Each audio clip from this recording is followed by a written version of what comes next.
The reason you're seeing Doom gameplay here, Doom campaign gameplay, is because it really does tie in with the theme of this video more so than if I would have just turned on my webcam. Tomorrow, on February 8th, I turn 20 years old. That's probably when a lot of you are going to be watching this video.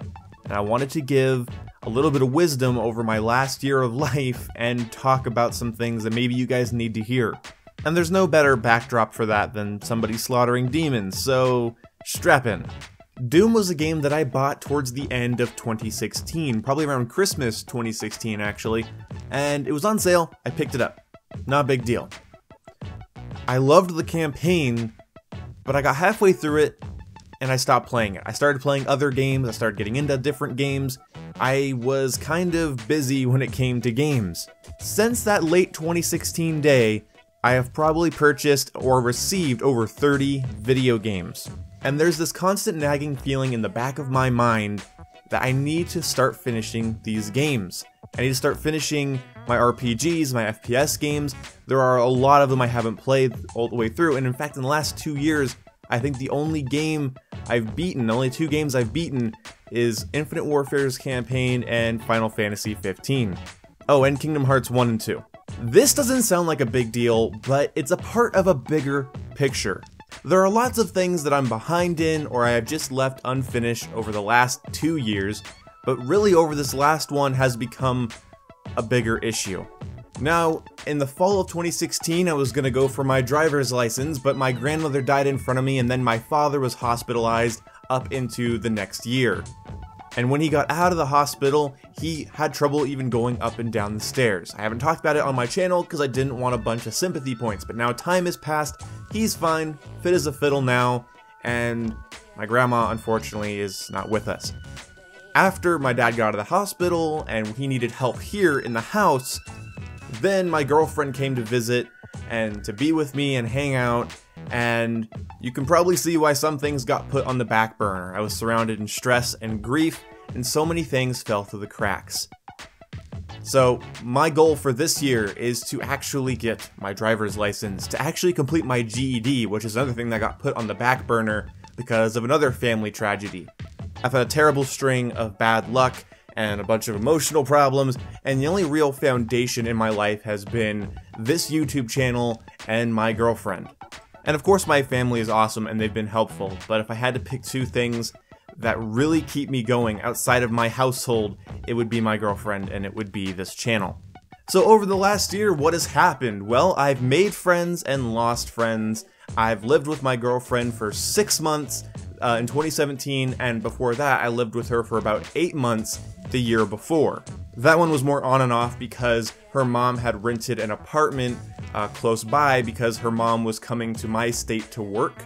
So they had an apartment a couple miles away from my house. But for 2017, half a year was spent with her living in my house with me and my family, and it was great.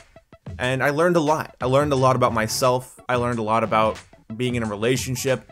And I learned a lot about compromise. And it did confirm my suspicion last year that all of the guys that say bitches be crazy are either hanging out with just crazy bitches or are assholes. And there's really no in between, and I can't be argued with on this. It really helps to live with someone you consider your best friend, that you can be honest with, that you can have a fight with one night and laugh about it the next day. And that's what I have with my girlfriend. And I learned how to compromise and be there for her, and she was there for me. It was awesome. I felt like a grown-up. I know I was living at my parents' house with her, but it was a whole new dynamic I've never experienced before, and I'm really lucky to have her. I'd really recommend all you younger guys out there to not be with someone that requires you to change who you are and requires you to be a completely different person. I really hope that you find someone you consider to be your best friend. And that's the #1 step on getting rid of all of those sitcom relationship tropes I hear about from real people in real life that they just fucking blow my mind. Honest, down-to-earth people that are into the same things you are, that you can be best friends with and be in a relationship with, it exists, and I am blessed to have it. There's no other word I can use other than that. But I'm not here to be a relationship guru. Let's talk about friendships. My friendships were very strange this last year. I actually went through depression at the early bits of 2017, probably the first 4 or 5 months before my girlfriend came to visit. I was pretty depressed, and if you watch my early 2017 videos, you guys can probably actually tell. All of my friends were too busy for me, and because of that, because of all these people that I cared about being too busy for me and throwing me aside and just not giving me the time of day unless their real friends were busy, that was the thing. They would only hang out with me if their real friends were busy. I was always the second option, and I never even got that long to hang out with people. And my one in-person friend just completely threw me to the side this last year. I don't fit into his life, apparently, and that was really hard. He's my one in-person friend. I mean, yes, my girlfriend comes here every year, and that's a really bad choice of words, even though it's a little bit accurate. Even though my girlfriend shows up here every year, he's my only in-person friend. I considered him my best friend, and that fell through. And because of all the frustrations that came with that, and a little bit, and it sounds corny, but yeah, it's a bit of heartbreak that came with that, I stopped being a friend to the people that wanted to talk to me. I focused really heavily on the people that didn't have time for me, and 3 of those people were larger YouTubers. 3 of these people that I consider to be friends that they don't want anything to do with me. They don't want anything to do with me. They seem to have no interest in pursuing a relationship with me. One of them is really surprising because I was even friends with them before I was a YouTuber and when I was younger, and they don't talk to me. I have to talk to them, and no, they're always busy. No one ever reaches out to me.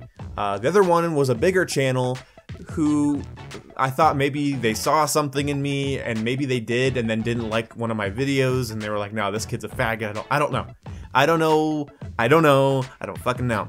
But then also there was another channel I collaborated with recently, and they don't talk to me either. At least it's kind of hard to get anything out of them.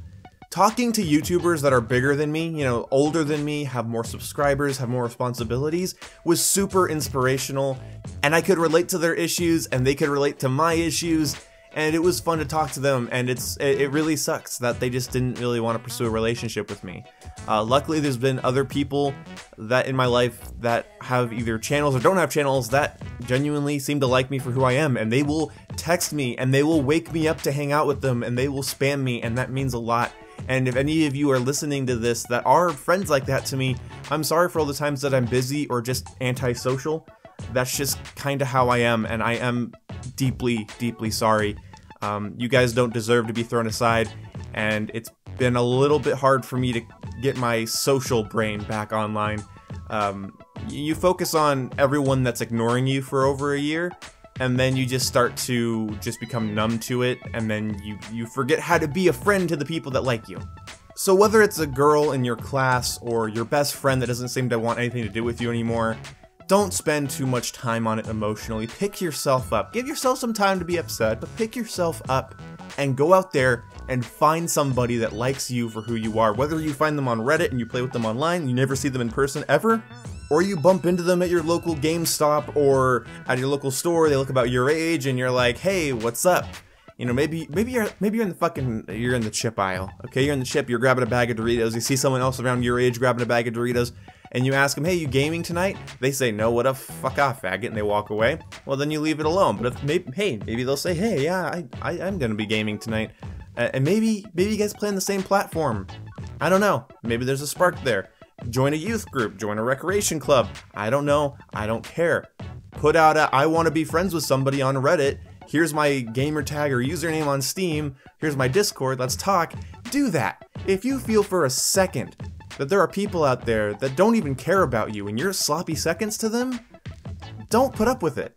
Let's talk about YouTube for a second here before I end this video. I get to the 10-minute mark so I can, you know, put a mid-roll ad or something on this or whatever, make some money, haha. YouTube. YouTube's been rough. I went from getting a couple $100 a month to getting like $20 to $16 a month when all my videos got demonetized, and that was pretty fucking rough. I'm back to getting triple-digit paychecks. You know, I'm not allowed to share specifics, but I'm back to getting triple-digit paychecks.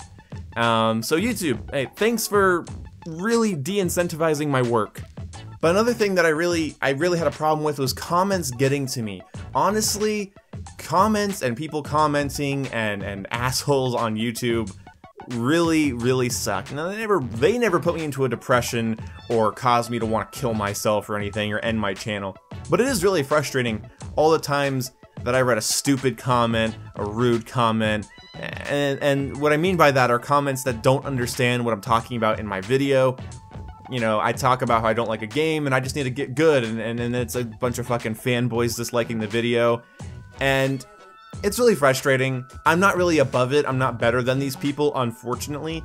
But when I'm the one making the content and I'm the one creating things, it is really hard to get incentivized when YouTube's fucking with your paychecks and your comment section is pretty much toxic cancer. But I did want to thank you guys for something. I hate my comment section. I hate it. But I love my fans. The people that come to my live streams, the people that give me good criticism, the people that I can have a conversation with, they follow me on Twitter, we joke around on there. Thank you for that. You are what makes YouTubers want to continue to be YouTubers. Obviously, the money's great. That's why you see a bunch of shitty channels that don't care about their fans. But for me, the fact that I get like one shitty comment that doesn't make any sense, it's incoherent, it's stupid, it's insulting, and then I get a comment from someone that's just genuine, and it comes from a place of love towards me instead of a place of just being a shit poster. So thank you to my girlfriend, thank you to my friends, thank you to my fans, thank you to my family. No particular order there, I'm not ranking you guys, but really just a group thank you to all of you. And really, I hate being behind in things, I hate having gaps in my knowledge, I hate getting pushed back, but this year, no matter what, I need to push forward. I need to not hold on to certain things, I need to not care about certain things, I need to move on with myself, for myself. So the gameplay you're seeing here is me playing through Doom. I think tonight I'm gonna beat Doom, and then I'm gonna move on. I'm gonna start beating some campaigns and some story games. I'm going to actually go through and I'm gonna start this process of completing things consistently. I've been a little bitch. I've been a sad, slow, procrastinating little bitch, and I need to not be. So I don't have New Year's resolutions, I don't even have birthday resolutions. But I guess, if I could say one thing, it can only get better from here. Thank you guys so much for watching. Seriously, like always, every video you've watched, thank you for watching it. And I'm just gonna end the video abruptly right here.